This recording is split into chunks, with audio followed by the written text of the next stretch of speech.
Merced County's news voice since 1936. News Talk 1480, KYOS, Merced.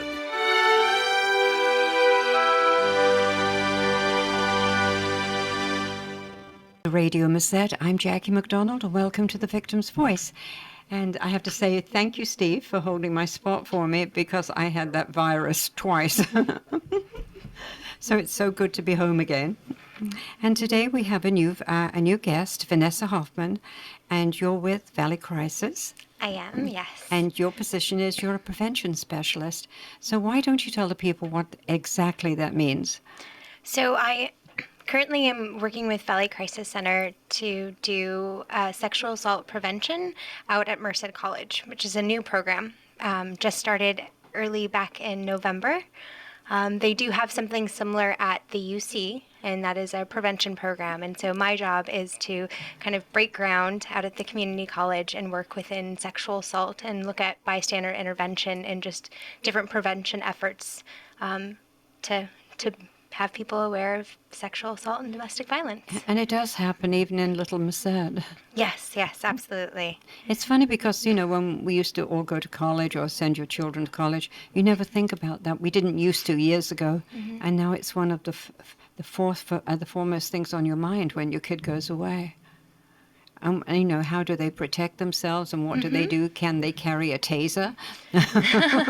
Well, I think that's the importance of having prevention programs is really what my job is to look at how can we get people to be more involved on a larger level when it comes to reporting. I mean, that's great and that's fantastic, but we want to see what people can do as a community effort on campus. And so my goal with Merced College is I'll be working to really educate people, not so much on the statistical aspects of this is what happens, these are the numbers, but I think it's very important to make people aware that there are things that we can do and intervene every day, from basic conversations and just the way that our society's kind of shifted in becoming complacent and almost detaching from different words and phrases, and just the way that we communicate in general around domestic violence and sexual assault. So I think something as little as conversations and intervening in those and different scenarios and situations people can be in support of each other is a big part of how we look at prevention. I'm sure, and I'm maybe you'll agree or disagree, but I'm sure it's always been happening, but maybe it hasn't been reported before because people were embarrassed. And then, of course, you always blame the victim, it seems. Mm-hmm. There's a lot of, I am new with the organization, and just a lot of the exposure and education I've been getting around sexual assault and domestic violence, there's a lot of stigma around it. And I feel like a lot with the reporting aspects and just overall the many steps in process that there is. And I think that over time and people being aware that the service is available and feel comfortable speaking up and actually going through the reporting process, because it is a very intensive process. There are a lot of steps to it. And I think one thing that I found that was really, really insightful was even looking at the word victim and kind of rephrasing that to survivor, and learning that as something as simple as that was kind of giving the power back to the people who are choosing to report around these issues. So we know that domestic violence and sexual assault are here. It's not going anywhere, but really what we can do is look at different ways of supporting people and really through prevention, allowing that when it becomes even education around earlier on in schools and education, when it works with, talking about bullying. There are things that lead up to down the road. And so that's a big part of looking at that aspect of it. I think this is a great organization that you're with. Now, do you think that a long time ago it wasn't reported because whether it's a man can be assaulted also, it's not just a female. Absolutely. That they felt they were guilty, they must have done something. With men? Or just overall? Overall. I think that with society, they took the blame themselves. I think that looking at it from a society standpoint, a lot of the phrases that you hear are, well, what did the survivor do wrong? Or maybe you shouldn't have worn that, or maybe you should watch your drink next time you're hanging out at the bar. And so it does definitely put a lot of the blame on the survivor, and it does make you question, from beginning to end, what process was I part of in this? And really, that's not the question we should be asking. We should be asking why people are are doing sexual assault and why people are acting in domestic violence acts, not what did the survivor do. And the thing is that if you've had a couple of drinks, I've never drank, so I'm just one of those strange Okay. people that eats chocolate, as Steve will attest. Because I'm always afraid of having something taken away from my brain, if you want to know the truth. So I grew up that way. But don't you feel sometimes that just because a woman has a couple of drinks and maybe, is a little out of it, it's not her fault. It's the person that perpetrates the crime. They're the ones that are guilty, not the person that's had a couple of drinks. Oh, absolutely. When you look at just kind of the root cause of domestic violence and sexual assault, you're dealing with someone who wants power and control. And the perfect person to zone in on are people who are in a vulnerable state. And that's another way of taking someone's power and control. And so I think just in looking at that, any person being at a bar and being in a vulnerable situation, yes, absolutely. And somebody who is a perpetrator who is looking at gaining power and control, that is the perfect scenario for them. And I think that, my job and my efforts with prevention are having those conversations, especially with the college population, and reminding them that when you are at a bar and you're with your friend, checking in, doing something as simple as, intervening when you see your friend talking to somebody and maybe they don't feel or look uncomfortable, and just checking in with them and asking them, are you okay? Do you need any support? Do you need a way out of this conversation? What can I do? Or maybe you should come this way with me. And that's another aspect of intervention, is kind of feeling that we as a society can support each other and step in those situations. So And we should. yeah, absolutely. And I think that what you're saying is absolutely right. There's not, the blame isn't with the survivors. So this is something greater than that. It's funny because I'm much older, because I'm a grandmother, as you can see. But my mother in Great Britain used to tell me, because I'm British, never. I used to drink 7-Up and put sugar in it because I don't like anything fizzy. But my mother always said, never leave your drink unattended. Always watch it. And even to this day, if you're in a restaurant, I don't like to walk away from, maybe even a glass of water. Yeah. Well, and I think, that is definitely one thing to, I think any person, male, female, whatever any person identifies as, being in a public situation, absolutely, one of the things that you learn are, watch your drinks. And, we hear a lot of things around like, don't walk alone and, on streets. And those are all things, yes, that, people can take into consideration and being mindful of. But really, at the end of it, the root cause is, censoring and kind of taking things out of your life and taking away your own power and control really isn't going to stop it. And really what we need to look at are the different ways, that the different scenarios and things that lead up to it.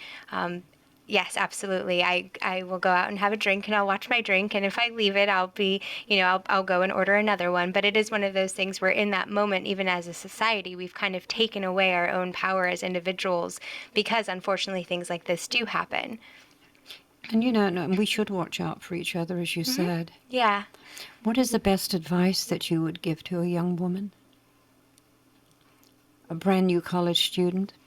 When looking, I think I would really talk to them about just overall self-empowerment and looking at, just relationships and themselves in general, and really understanding what a healthy relationship is for them. I think it's different for every person, and really looking at the framework of things that would identify as domestic violence or sexual assault situations, and really looking for them to have a sense of power and control within themselves, so that if they are in a vulnerable state, they feel comfortable speaking out, or they have the support that they feel they need, and seeking out services and knowing that we are there on campus. And I think that for me is really important, is, my job is to help create this program around prevention. And I think it would be great. And I love the idea that people will know that we are on campus, but throughout the school year, to know that people really understand that Valley Crisis is there, that prevention is there, that there's somebody and there are resources on campus outside of already the great resources that the community colleges offer. I think them knowing that we are here for you and there is somebody who's going to listen is really, at the end of it, client services are first and foremost. And so I can spend my time talking about prevention and encouraging people to really approach the bystander intervention and talk to different faculty members and create this platform. But at the end of it, knowing that the students feel heard, I think is the most important thing to me. Now, if somebody has been attacked and they come to you, I mean, you don't judge, do you? No, absolutely not. No. Sometimes people are afraid they'll think, oh, it's my fault. And of course, it isn't their fault. No, absolutely not. I think the one of the first things I learned within working with this agency and working with similar agencies that work on advocacy is, first and foremost, you're there for your clients. And as an advocate, I know that, it's not my job to place blame, to intervene in a situation or interrupt different kinds of conversations. My job is to listen to what the client wants, regardless. And it's not my job to think about what I want for them. It's, I'm providing you with the resources and tools, and you can choose to use them. I can help you get from point A to point B and continue on with that process. But at the end of this is all about you and what you need. Now, do you help them go to the police if they want to make a complaint? The way that the process works with oftentimes clients of already, when an advocate gets called into a situation, because I also work as a domestic violence sexual assault advocate, when an advocate comes into a situation, police have already been contacted for the most part, and that's when we get called out. So in any situation where there is domestic violence or sexual assault actually going out to a location is when we as advocates are called out. Now on campus, if somebody approaches me, I do an offer them an assessment, and we kind of go over what type of situation that they are dealing with, and then I will pass on their information, and they'll be set up with Valley Crisis Center. So I'm kind of the in-between to facilitate that. And now we've been speaking about what happens on college, but with domestic violence, do you find that since, there's not so much money, but people still find money to drink, do you think because of the economy that it's got worse? There are statistics that go around just the increased rates of different types of domestic violence when you look at just the economic status, but having that information available, I'm not entirely sure what the rates are around that. But I do know that there are some studies that kind of correlate with those two issues. But I think the thing to remember is there's so many different types of domestic violence. A lot of people just affiliate that with, physical violence, and there's emotional and spiritual and financial, and there's just so many components to it. And I think I found there were parts of me that were very alarmed for just like everyday things that I hadn't even thought about being different types of power and control that someone was taking from somebody else. And really at the end of that is, by definition, a component of domestic violence. And granted, we worked specifically with an intimate partner domestic violence, and so there are resources that we on site do not offer but can refer to.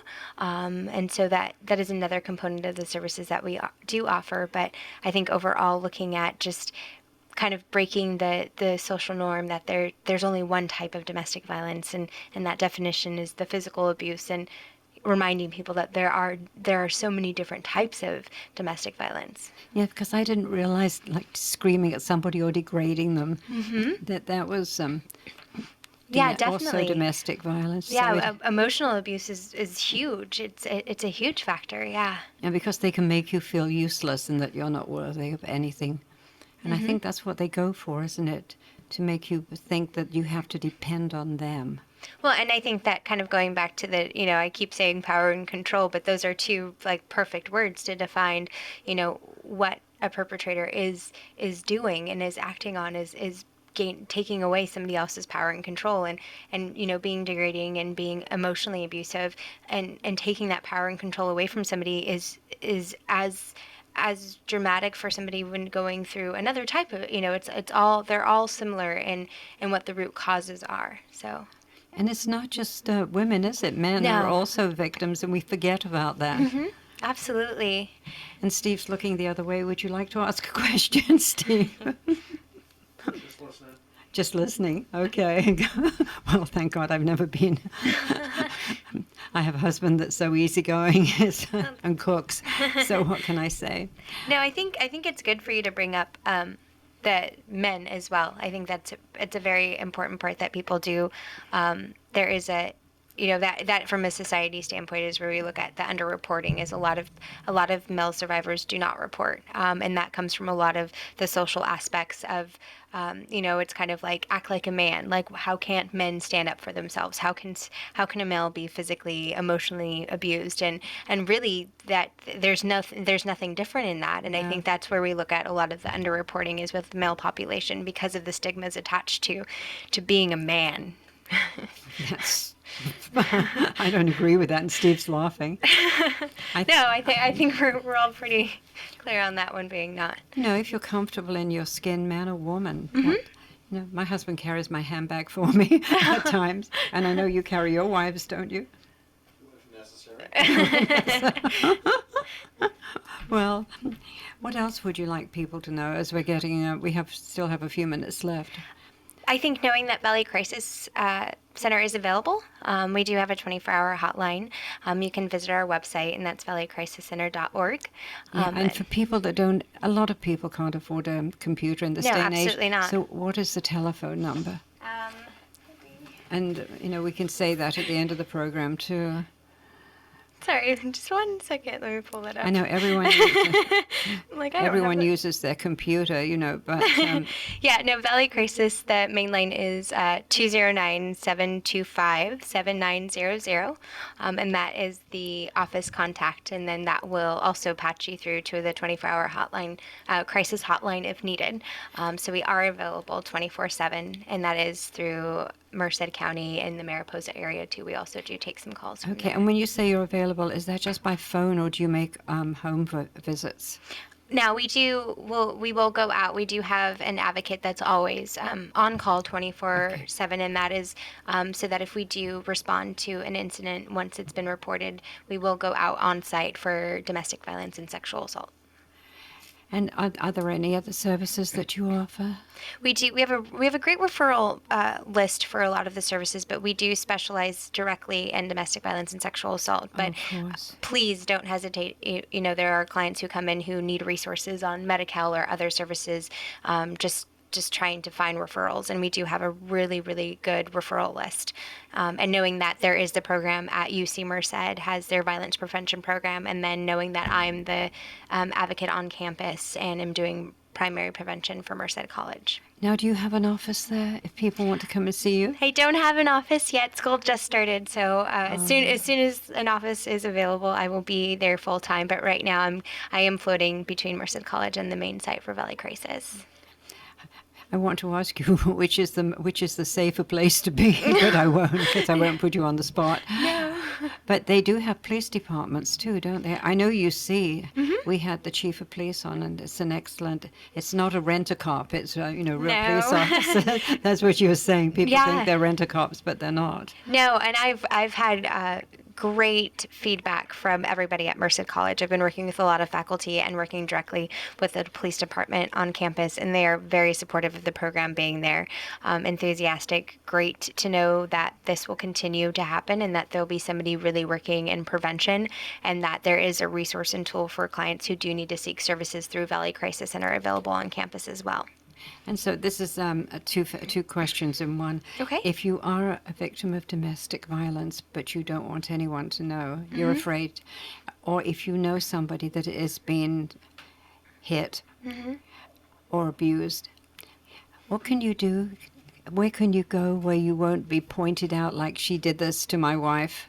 There is, all of our services are confidential, and so anytime someone is seeking service, coming through our doors is an absolutely confidential situation. In addition, I oftentimes people will say, are there referrals or information that you can provide for people, and even in our office we do have in our lobby, so if somebody doesn't necessarily want to come in and report right then, we do have information there. And we also have a great website, and I understand that not everyone has access to the internet or computer services, but knowing that we as a resource are available for anybody at any time, and even with our crisis line, people will call and not want to report but just want to kind of have conversation around what the situations are for themselves. And then, our goal is to, have conversation and talk about what options clients have so that they know later down the road, should they want to go through the process, they can. Okay, now what if somebody doesn't have a car and has no way to get to your office? Do you provide transportation, or do you send somebody out to them? We do have resources and tools for transportation as well. So that's all. It's great support through community and grants and agencies. So all avenues are covered. So nobody we will make sure that if somebody does want to seek service from beginning to end, we are there for the client. So. And so basically, while you're here, nobody has to suffer alone. There's always a friendly voice. Yeah, no, Valley Crisis is definitely a supportive agency. So. And sadly, we're at the end of our time. It's 20 minutes. So why don't you give your phone number one more time? Okay, so the contact information for Valley Crisis Center is area code 209-725-7900, and that's our main office, and we're located on P and 20th, right on the corner. And then if at any point in time, our office hours are from 8:30 to 5, and then we do have a 24-hour line, and that number is provided on our machine. And nobody should be embarrassed if they're a victim of violent crime, because it's not their fault. Absolutely not. No, and not. With the services that we offer with domestic violence and sexual assault, and then the 2 programs at the UC, there's definitely resources and tools available to the community. And it doesn't matter what your income is or where you're from. Anybody can become a victim. Everybody is welcome. Yes, absolutely. And I want to thank you so much for coming on. I hope you'll come back. Oh, no, thank you for having me. And we have to thank your boss, Yes. Genevieve Bardini. Thank you, Genevieve. She was very gracious lady. Yeah. And if you do have a problem, remember there is a friendly voice and somebody that will help you. Thank you again. No, thank you. Yeah. Thank you for listening, and may you never walk in their footsteps. Merced County's news voice since 1936. News Talk 1480, KYOS, Merced.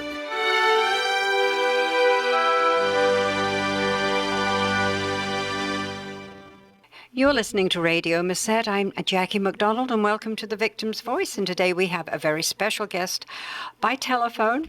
And so if there's a little interruption, you know why. And it's Jan Miller.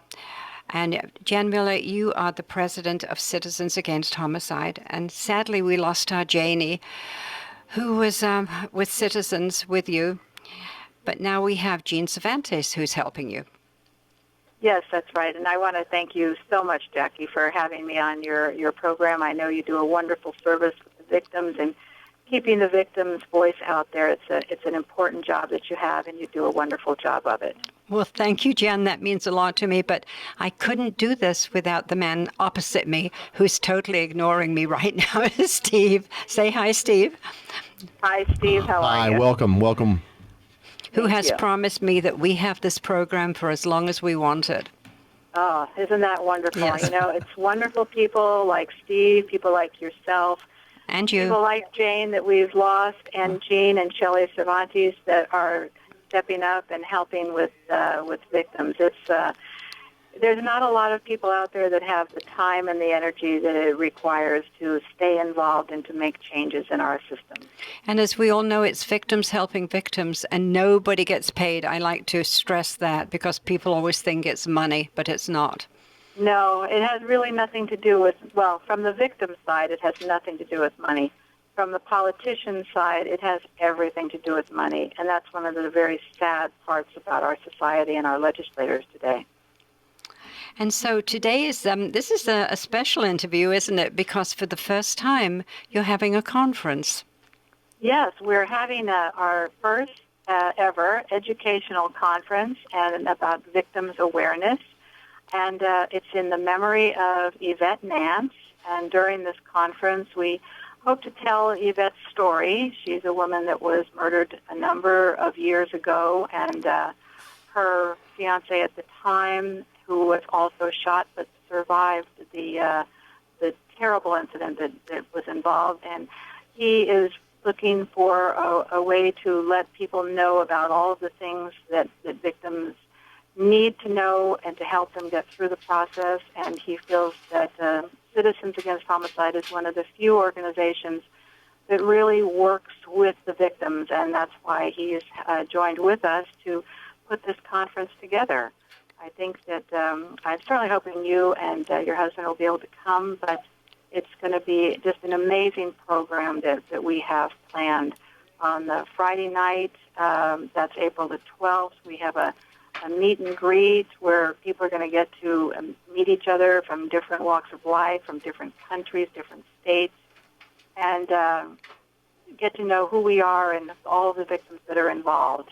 And then on Saturday, the April the 13th, we just have an action-packed set of wonderful speakers, and some of the subject matters we're going to be covering is domestic violence, death penalty cases, learning to lobby for victims, the DNA evidence and how it affects our cases, and medical examiners and how they affect our cases.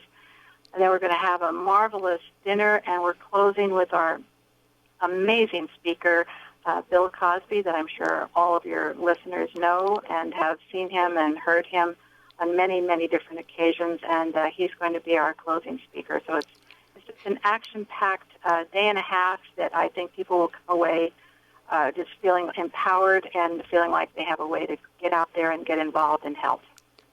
And if I'm allowed to say it, Mr. Cosby is one of us. He is. His son, as everyone I believe knows, was murdered.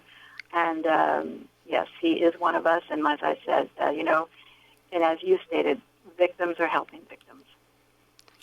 And who came up with this brainstorm?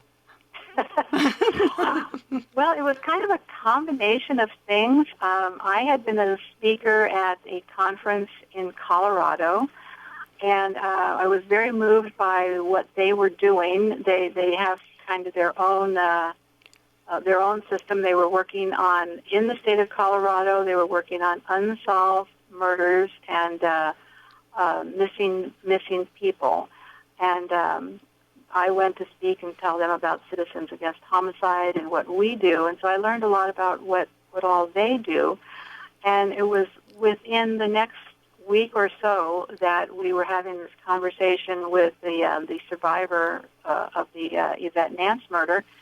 And he started talking about needing to educate victims more and get our word out. And we said, well, why don't we have a conference? We just came from one in Colorado. And we had no idea when we said, oh, yes, let's do this, the amount of work, the amount of time, the amount of energy, just the planning. It's become an absolute overwhelming effort, but I believe that once we're all finished and the product is there, I think we're going to be so happy that we made this decision. And is this something you're hoping to do every year, Jan? Yes, I think that that's the big picture plan. Obviously, we're not stepping too far out of the box. We stepped way out of the box to start this, and we are calling it our first annual. So the implication is that we will have a second annual and a third. And I think once we've cut our teeth, so to speak, on this first one, and we learn how to do this, I think the second and third will come more easily to us, and that's our hope. Well, that's for anything in life, isn't it? The first time is difficult, and the second time it's, a breeze. Exactly. So if people want to be part of this, what do they do? They go to our website. It's www.citizensagainst-homicide.org. And is that click small? On there I'm sorry. You click on events, and then you'll see the annual event in Las Vegas, and you click on there, and you follow the bouncing ball. Now, is that small or large? Because I'm very illiterate when it comes to a computer. It doesn't matter. Oh, good. It doesn't matter. It's made for people like me that don't really get it. I'm not very computer literate, so this is made for just us folks. But you're very good at what you do, Jan. Well, thank you, Jackie. It's it's become a labor of love. As you know, my own daughter's murder case has never been solved, and this is my way of helping other people to realize that if we as individuals can reach out and help someone else, that is one way to help ourselves, and it helps us to realize that together we can make a difference. Together we can do good things for for each other. Yeah. And I have to ask, because, we all love Janie, and the Cervantes do such a wonderful job. But Janie and you started this, and are you going to have a table for Janie? We are planning the first 400 people that register will be getting a book, The Citizen Jane, and they're going to get an autographed picture of Jane. We found a photo of her with her signature, and we're going to be able to give that out to the first 400 people that sign up for the conference. And we're going to have the books there to sell if someone wants that. And I think we have a few other items planned. They aren't in concrete yet, but we're working on it. And of course, I have a signed book when it first came out. Yes, you do, and I have mine from her. And every once in a while, I lose track of it because I'm always letting people see it and look at it, but I don't ever let them take it home. But it gets left in different places. So. No, nobody's getting it. It's going in the safe. But Janie was a wonderful person, as you are, and was devoted to helping victims of violent crime. And I hate the word victims because we're not, are we? We're survivors. We have survived.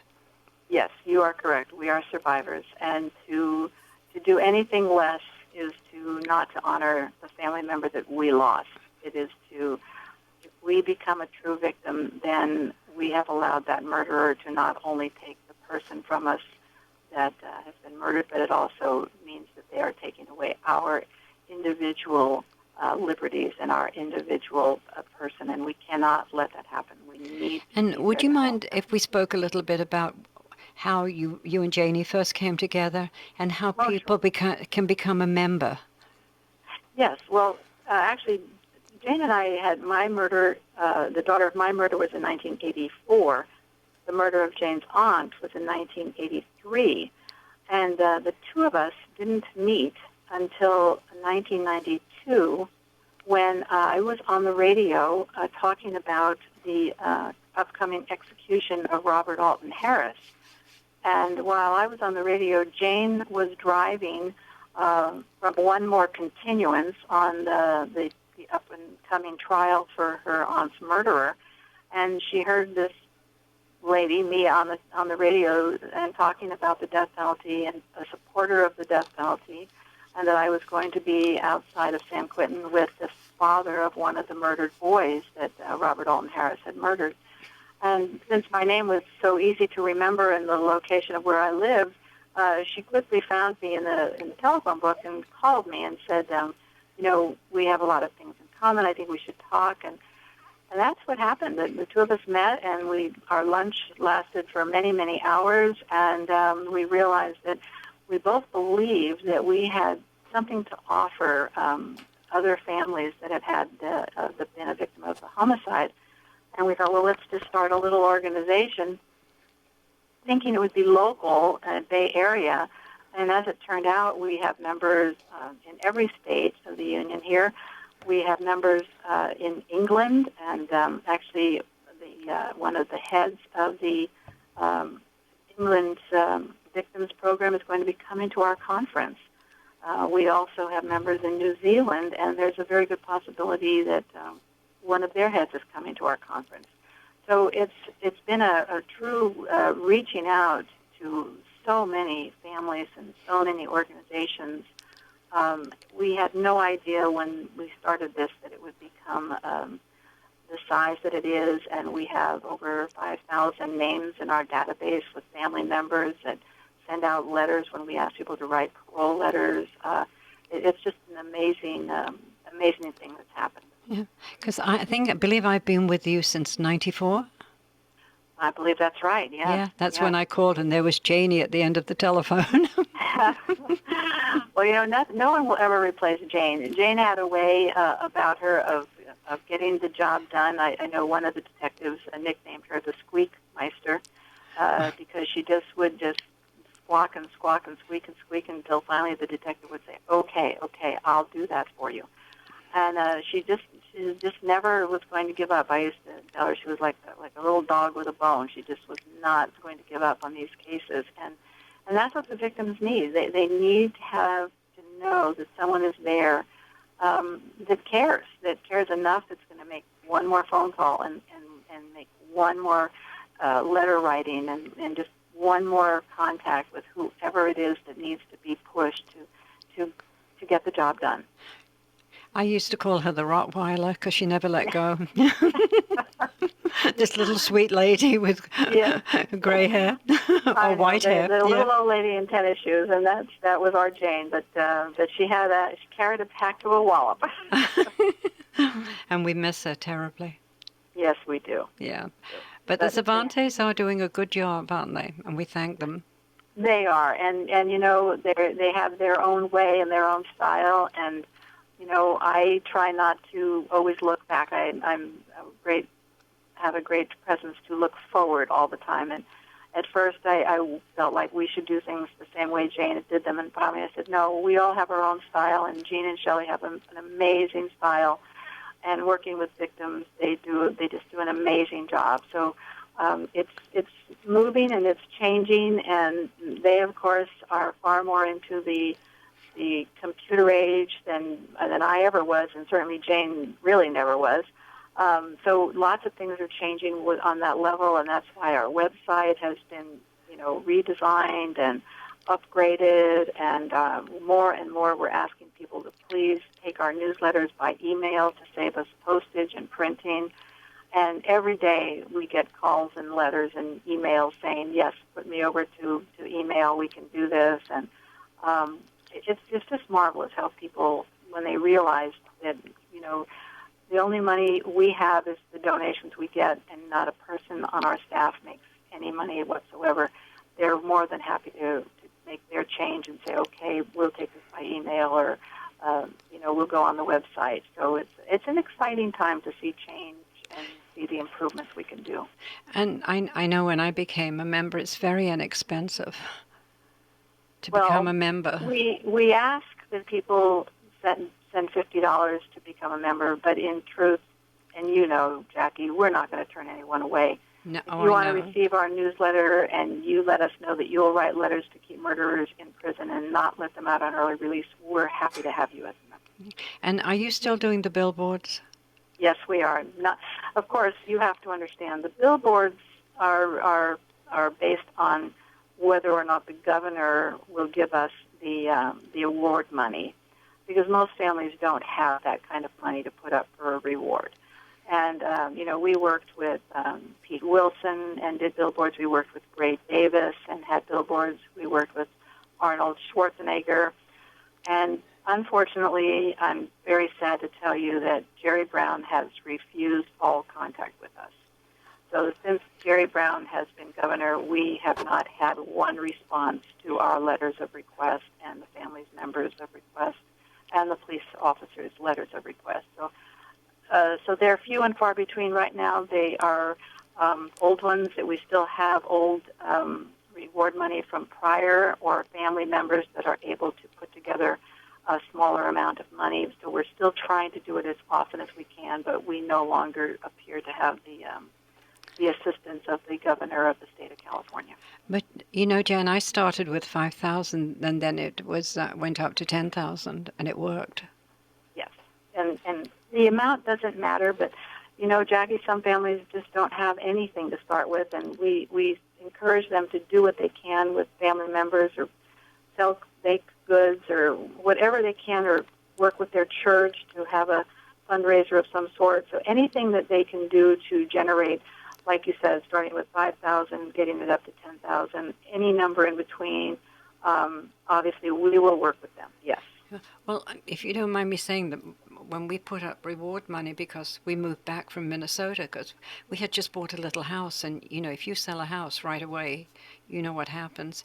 But we were able to get the 5,000. We made a deal with Visa. Oh. That they would, we could get the 5,000 from them and then just pay it off in payments. Yeah, now that's a great idea. Now that's something I really haven't thought about.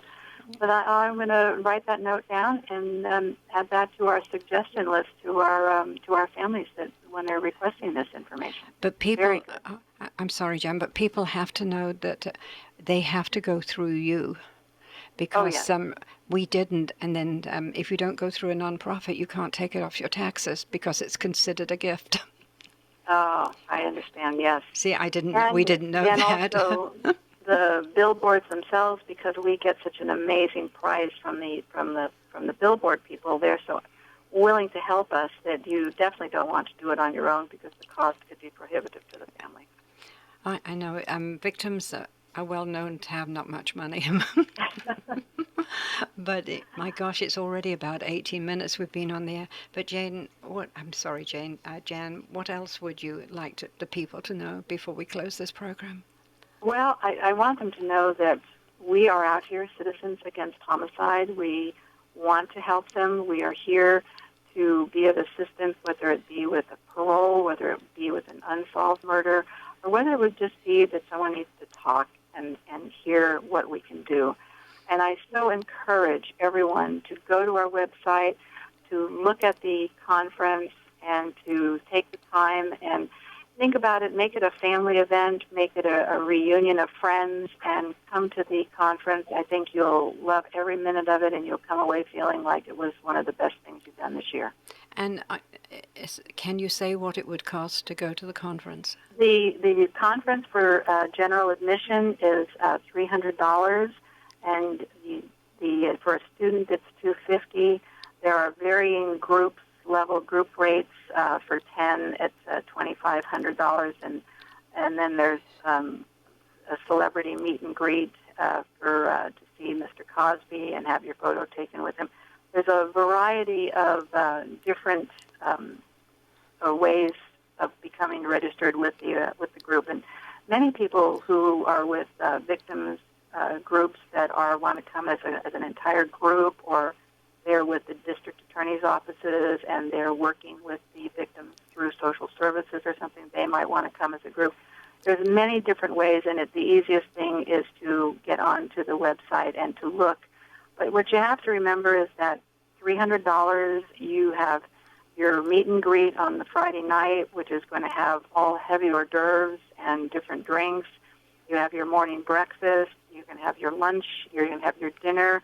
And you're going to have an evening with Bill Cosby. You can hardly get that for $300. So it's really it's not as expensive as someone might think at first look. And does that include overnight stay, or do we get our own?